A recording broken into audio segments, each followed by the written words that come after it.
On that frigid night, while the snow fell unbidden and people hurried past, pretending not to see, a poorly dressed man walked slowly along the sidewalk, carrying the weight of the cold on his body and the weight of being invisible in his eyes, until a door opened and a simple voice broke the silence, saying that there was hot food inside, unaware that this seemingly small gesture was being observed by fate. The man who appeared to have nothing, who seemed to need everything, had in fact chosen to be there, walking like someone whom no one respects, just to discover who still saw humanity when there was no status, money, or appearance to impress. And as he crossed that threshold, feeling the warmth invade his body, something much greater began to stir, because that invitation would not only feed an empty stomach, but would reveal a rare character, one that the world has forgotten how to recognize. The restaurant owner didn't know it, but at that moment life was testing him, and his silent compassion was about to return to him in a way he could never have imagined, transforming a simple meal into an encounter capable of changing destinies, breaking masks, and proving that sometimes a man's true worth only appears when no one is watching. Before we delve into this amazing story, tell me which city and state you're watching from. Leave a comment and I'll reply with gratitude. And while you're at it, subscribe to the channel, turn on notifications, and like this video. We want to share more stories like this. The man walked slowly down the snow-covered street, feeling the wind cut his face and pierce the worn fabric of his coat. But none of this was new to him that night. What truly weighed on him wasn't the cold, nor the physical discomfort, but the human silence that surrounded him. People hurried past, some averting their gaze, others clutching their belongings even tighter against their bodies, as if his mere presence represented an invisible threat. No one asked his name, no one offered a greeting, no one even seemed curious. And that was exactly what he wanted to observe. He wasn't a lost man, nor someone abandoned by the world. He was someone who, by his own choice, had decided to go out into the streets like that, dressed simply, almost miserably, to understand something that money could never explain: how the world treats those who don't appear valuable. Each step was a silent experiment, each avoided glance a harsh response, and each closed door reinforced an uncomfortable truth he already suspected, but needed to confirm with his own eyes. Meanwhile, across the street, the small restaurant remained open, its warm light escaping through the window and contrasting with the cold night. The owner was inside, calmly wiping the counter, his body tired after a long day, but his mind at peace. There was no luxury in that place, no sophisticated tables, no famous customers. It was a simple space, built with effort, mistakes, sleepless nights, and the constant hope that everything would be all right again the next day. He'd seen everything in that neighborhood. Rich people passing by quickly without looking back, desperate people asking for help, empty promises, and also small everyday miracles. Still, when he looked up and saw that man standing outside, motionless for a few seconds in front of the window, something different happened inside him. It wasn't pity, nor fear, nor obligation.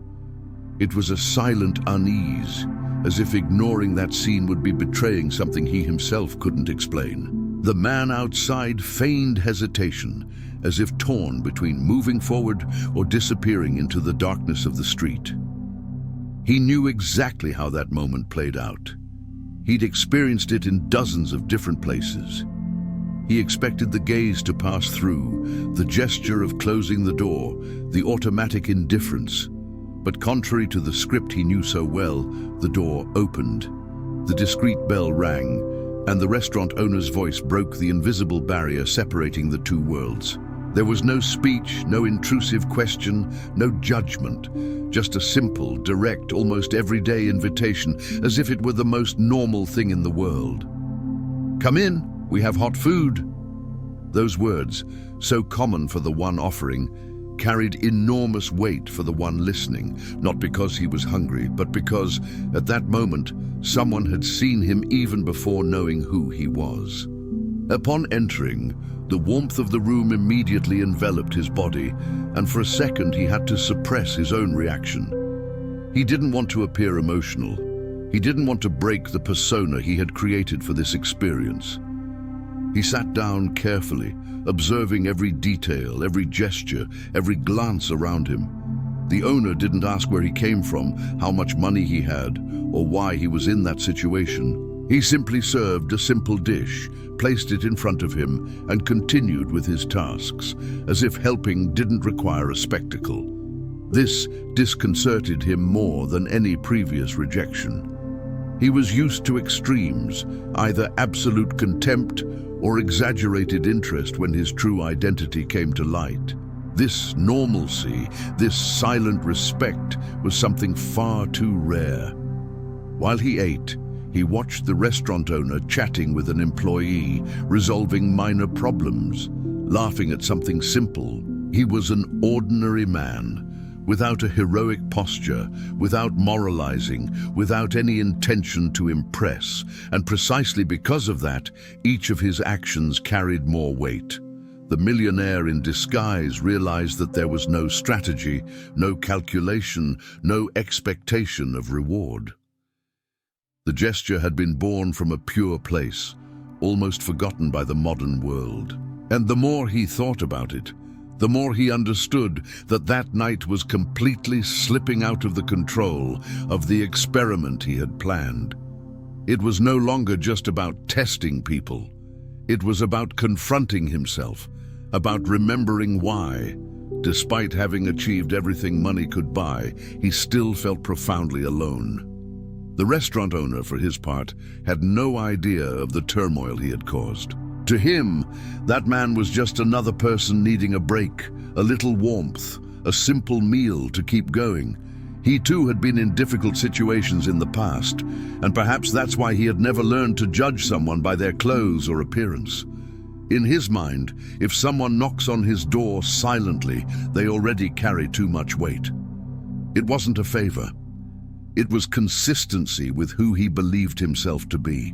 And that night, while the snow continued to fall outside and the clock ticked slowly, two very different men, for completely different reasons, were about to have their lives intertwined in a way that neither of them would ever forget.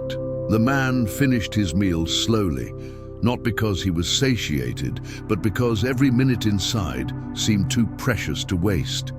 He observed his surroundings attentively, not as someone seeking comfort, but as someone searching for answers.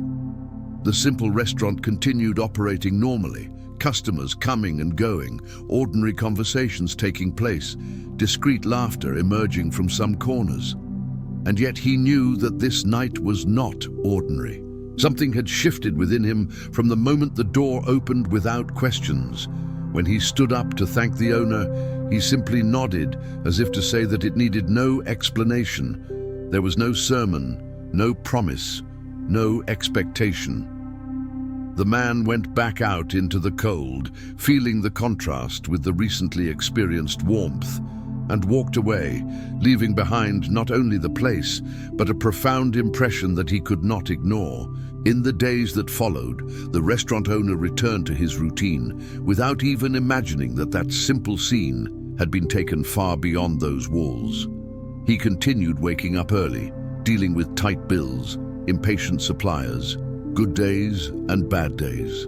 Sometimes he vaguely remembered the elderly man who had come in that night, but without romanticizing the gesture, without being proud of it, without telling it as a story. For him, helping wasn't something to be recorded, it was just part of the journey. The restaurant continued to exist on the edge, sustained by effort, silent faith, and a stubborn insistence on continuing. He didn't know it, but he was about to be sought out again, and this time, nothing would be the same. A few weeks later, on a seemingly ordinary morning, a stylish car pulled up in front of the restaurant. Well-dressed people got out, observing the place with curiosity, while the owner, intrigued, tried to understand what was happening. When the door opened, He immediately recognized the face. It was the same man from the cold night, now clean-shaven, confident, with a firm posture and a serene gaze. For a moment the owner thought he was mistaken, but there was no doubt. Before he could say anything, the man entered, looked around with silent affection, and smiled. There was no arrogance in that smile, no desire to impress out of vanity. There was gratitude. He calmly explained that that night had been a personal test, not to deceive, but to understand. He said he had everything money could buy, but had lost something essential along the way. The certainty that there were still people capable of seeing beyond appearances. The owner listened silently, without interrupting, without changing his expression. When the man finished, there was no exaggerated shock nor amazement, just a calm understanding. The millionaire explained that he wasn't there to offer charity nor to pay a debt.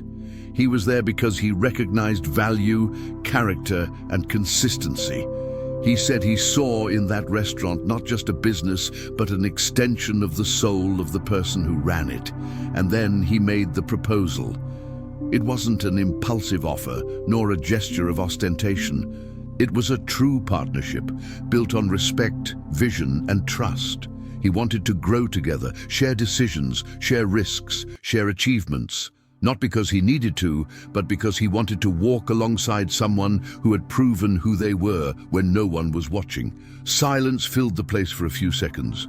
The restaurant owner felt the weight of that moment, not as an unexpected reward, but as a responsibility. He didn't think about figures, nor status, nor an immediate change in his life.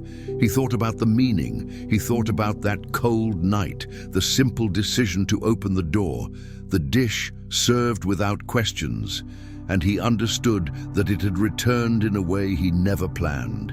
He accepted it, not out of ambition, but out of alignment, because he realized that this partnership wasn't born from money, but from the same worldview. The following months were of silent transformation. The restaurant grew, new spaces emerged, opportunities opened up, but the essence remained intact. The service remained human, the gaze remained attentive, the door remained open. Over time, the partnership blossomed into a friendship.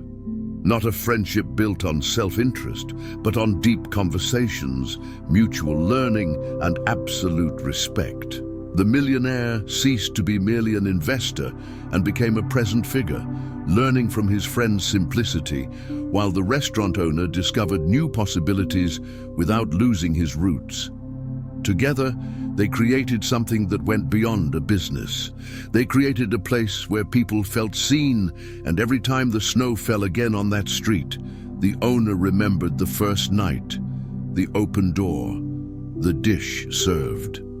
Not as a heroic act, but as a choice. A choice that proved that, in a world where many measure value by appearance, there are still those who transform destinies simply by being true to themselves.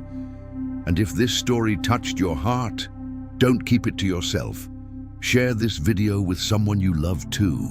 Click now to like this video, subscribe to the channel, and turn on notifications so you don't miss any of the upcoming stories we're preparing with great care for you.